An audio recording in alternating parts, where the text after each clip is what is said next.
नमस्कार सभी को। आज मैं आप लोगों के सामने एक जो टॉपिक लेके आई हूँ उसकी चर्चा हम बड़े इत्मीनान से करना चाहते हैं। समय ज़्यादा नहीं लेंगे आपका, लेकिन थोड़ा ध्यान दीजिए। आज का जो समाज है और एक वर्ग इतनी उन्नति कर रहा है, एक पक्ष इतनी उन्नति कर रहा है, इतना मजबूत, एक के बाद एक इमारत बनाते जा रहा है, लेकिन उसका जो दूसरा पिलर है वो बिल्कुल जर्जर, कमज़ोर और उपेक्षित है। तो इस तरह के क्या समाज हम एक सुदृढ़ फाउंडेशन कहा जाएगा इसको, इस पे एक इमारत जो खड़ी होगी वो क्या बिल्कुल परिपक्व इमारत बन पाएगी? हमारा शिक्षा, हमारा वैज्ञानिक उन्नति, भौतिक उन्नति इतना स्ट्रांगली, इतना रैपिडली जा रहा है आगे, लेकिन दूसरा पक्ष जो है, जो हमको आंतरिक सुख और सौहार्द, सामाजिक प्यार और एक दूसरे के साथ मानवीय जुड़ाव ला सकता है, उस पक्ष को बिल्कुल ही अनदेखा किया जा रहा है। और इतने आडंबर और इतने अलगाव धर्मों के नाम पे हो रहा है, जिसे कभी भी जो नौ पीढ़ी है, जो भावी पीढ़ी है, जो समझने जा रहा है कि धर्म क्या है, अध्यात्म क्या है, संस्कृति क्या है, सभ्यता क्या है, उससे तो उसको नफरत हो जाएगी। इतनी कुरीतियों को, इतने आडंबरों को खींच नहीं सकेगा। उसके पास इतनी नहीं धैर्य है, नहीं इतना समय है, और नहीं इतना उसके पास एनर्जी है कि कुरीतियों को बैठ बैठ के वो समझे। तो ये कहीं ना कहीं हमारी जिम्मेवारी बनती है कि हम उनके सामने दूध को दूध और पानी के पानी के रूप में प्रस्तुत करें। आज हम उन्हीं चीज़ों के बारे में बात करने के लिए आए हैं। धर्म के स्वरूप। धर्म क्या है? धर्म के दो स्वरूप हैं, एक क्रियात्मक और दूसरा भावनात्मक। तो क्रियात्मक में श्रम करना, संयम, न्याय, सत्साहस आदि धर्म का क्रियात्मक अर्थात बाह्य स्वरूप है, जो हमें करना है, आंख बंद करके करना है, और सभी लोग करते हैं। सज्जनता, सरलता, सादगी, सहानुभूति, संवेदना, दया, करुणा, विवेक आदि दिव्य अनुभूतियाँ जो हैं वो धर्म का भावनात्मक अथवा आंतरिक स्वरूप कहा जा सकता है। तो हम धर्म का आंतरिक स्वरूप को कैसे पहुँचाएं अपनी पीढ़ी तक? भावना यदि उपासना है तो क्रिया साधना है।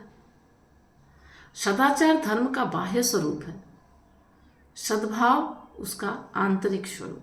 किसी व्यक्ति को दीनहीन, असहाय स्थिति में देखकर हमारे मन में सहानुभूति और संवेदना के भाव उत्पन्न होते हैं, किंतु उसकी सेवा सहायता नहीं की जाती, तो उस धर्म का अपूर्ण आचरण माना जाएगा।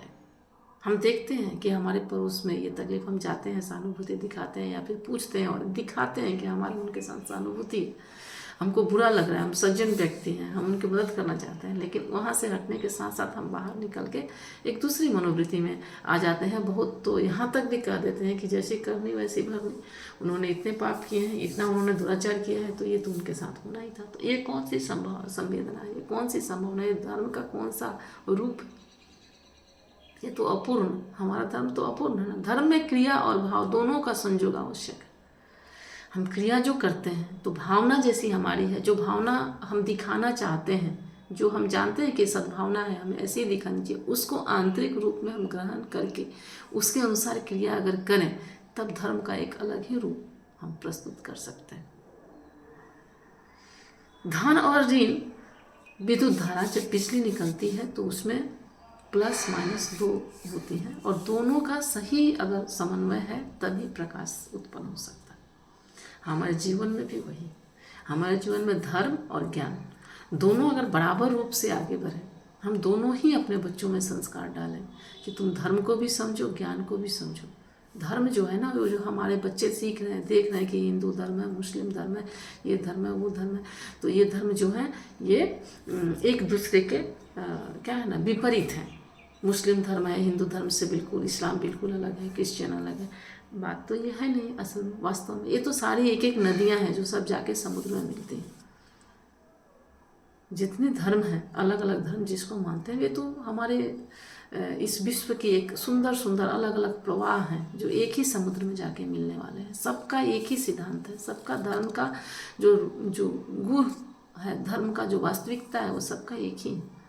इसी पर कोई सद्भावना, अहंकार, प्रदर्शन का नामवरी के लिए किसी को सहायता करता है, किंतु दुखी पीड़ित जन के प्रति सच्ची सहानुभूति नहीं है, तो इस कार्य को भी धर्म का छद्म आचरण ही कहा जाएगा। धार्मिक जन यदि वास्तव में हृदय में धर्म का वास्तविक महत्व को धारण करें, और हर कर्म में धर्म हो, हर सोच में, हर भावना में धर्म हो, हर एक दूसरे के प्रति व्यवहार में धर्म हो, ईश्वर जिसको हम मानते हैं उसके प्रति हमारी सच्ची निष्ठा हो, हम भगवान को एक बाह्य रूप जिसको पूजते हैं उसमें प्राण ही तो नहीं है, हम तो बाह्य रूप को पूजते हैं। इतने आडंबर भर गए हैं जो धर्म की वास्तविकता कहीं उसी में छुप के रह गई।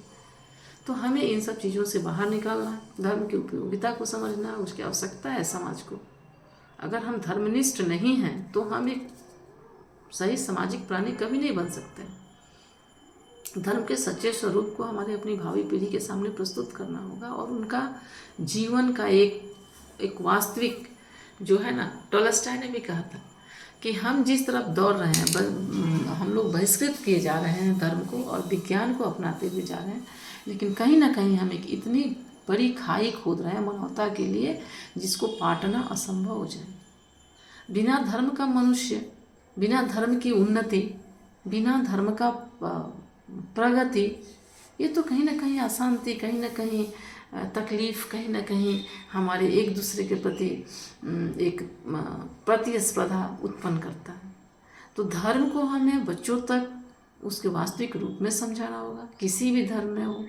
मुस्लिम धर्म इसको शल्म कहते हैं, उसमें क्या है, एकता, एक दूसरे के प्रति प्रेम, एक दूसरे के प्रति जुड़ाव, सदाचार, भाईचारा, ये है।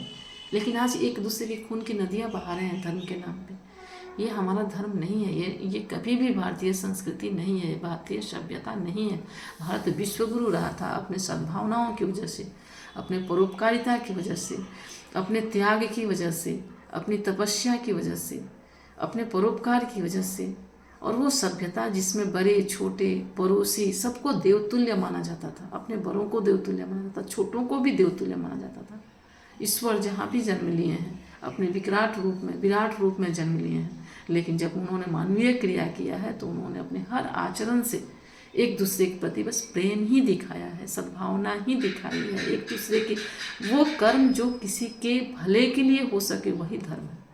कुछ भी काम, हमारा कोई भी काम, त्याग, हमारी सद्भावना, हमारे दूसरे के प्रति वो कर्म जो हम जिससे किसी दूसरे प्राणी, दूसरे जीव, दूसरे व्यक्ति, दूसरे किसी भी पेड़ पौधा, किसी का भी कल्याण हो, वही तो धर्म है।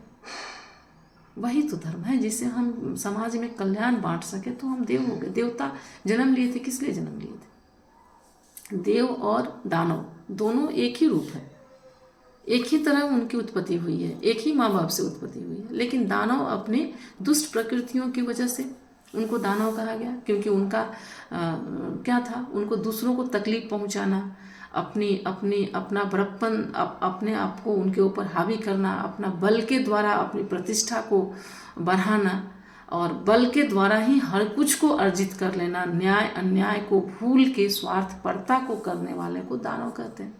और जो दूसरों के त्याग, दूसरों के लिए जीता है, जो दूसरों का भला करने के लिए जीता है, जो अपने सुख दुख का परवाह किए बिना दूसरों के सुख दुख का परवाह करता है, वो देवता।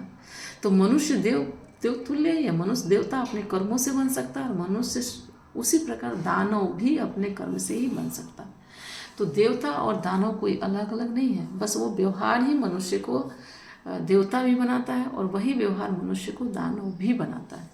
तो हम बच्चों में यही संस्कार डालने के लिए ये वीडियो जो मैंने बनाया है कि अपने आचरण में, अपने व्यवहार में हमेशा ही त्याग, अपने आचरण में हमेशा ही परोपकार, अपने आचरण में हमेशा ही सद्भावना, अपने आचरण में हमेशा ही मानवता और अपने आचरण में हमेशा ही कल्याण की भावना रखें। आप ही देव हो, आप ही देवता हो, आप ही से, आपको कोई ज़रूरत नहीं है मंदिरों में जाने की, मस्जिदों में जाने की, मूर्तियों को पूजा करने की, फल प्रसाद अर्पण करने की, बिल्कुल नहीं। हर जन जन के हृदय में आप भगवान को देखो, हर जन जन के हृदय में आप अपनी श्रद्धा प्रकट करो, तो आप खुद ही देवता हो।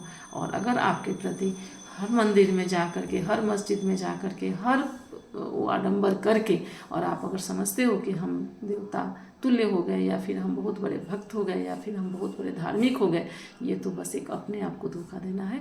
ये कभी धर्म हो ही नहीं सकता है। धर्म बाहरी आडंबरों में नहीं, धर्म आंतरिक कल्याण, दूसरों के परोपकार, त्याग और बलिदान में होता है। और हम अपने लिए न बल्कि अपने समाज, अपने परिवार, अपने देश के लिए जिएं और एक व्यक्तित्व इस तरह का निखार हो जिसमें सदाचार ही सदाचार हो, आंतरिक बाहरी हर तरह की परिष्कृति हो, परिष्कार हो, कोई गंदगी, कोई मंदी भावना, कोई अस्वस्थ चिंतन हमारे मस्तिष्क में न हो। वही धर्म है। धर्म को बाहर नहीं ढूंढना है, मंदिरों में नहीं ढूंढना है, मस्जिदों में नहीं ढूंढना है। धर्म को अपने अंदर, अपने सद्गुणों को विकसित करना ही धर्म है। अपने सद्गुणों से दूसरों को सुख पहुंचाना ही धर्म है। बस नमस्कार, आज इतना ही। कल फिर मिलते हैं एक दूसरे टॉपिक के साथ।